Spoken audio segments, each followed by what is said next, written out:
makabuluhan na to. Tingnan lang natin kung nagustuhan ba at napatayo mo ang tatlong jury natin, ha? Umpisahan natin muna kayo ngayon kay Sir Jed Madela. Ito lang, Nyoy, ang galing mo!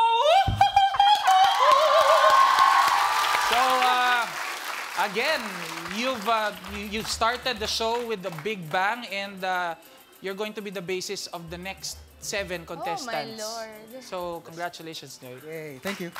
All right. Ito naman, pakinggan natin ngayon, Ate Shawi. Si Tita Sylvia, if she's watching, Tita, I miss you. You know, I know her and medyo all her mga nuances. Kasi I did a sitcom with her, yung Okay Siya, for a year. And then I did Jack and Jill, my movie, ganyan. Ang hinahanap ko lang kasi laging animated yung mukha niya. I realized it was probably a bit difficult because of the prosthetics. So, yung pa naman, ganun naman yung mata mo pa man din, sayang ano. Pero si Tita Sylvia laging, ganyan-ganyan, yung maano siya. Tapos, she's funny eh. So, medyo dun lang ako, yun lang hinanap kong konti. Pero, ang galing-galing yun! Wala na akong masabi, yun lang. Maraming salamat, Ate Shawi.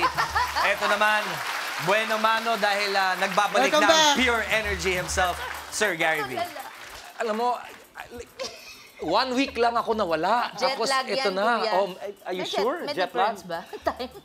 One thing I can say, and I think the 3 singers and even you, Billy, will know na pagdating sa pagkanta sa operatic na style, na genre, that's a very hard placement to do, you know, with the voice.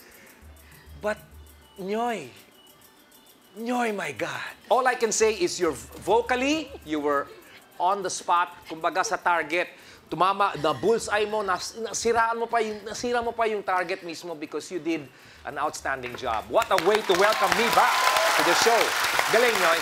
Maraming salamat, Jerry.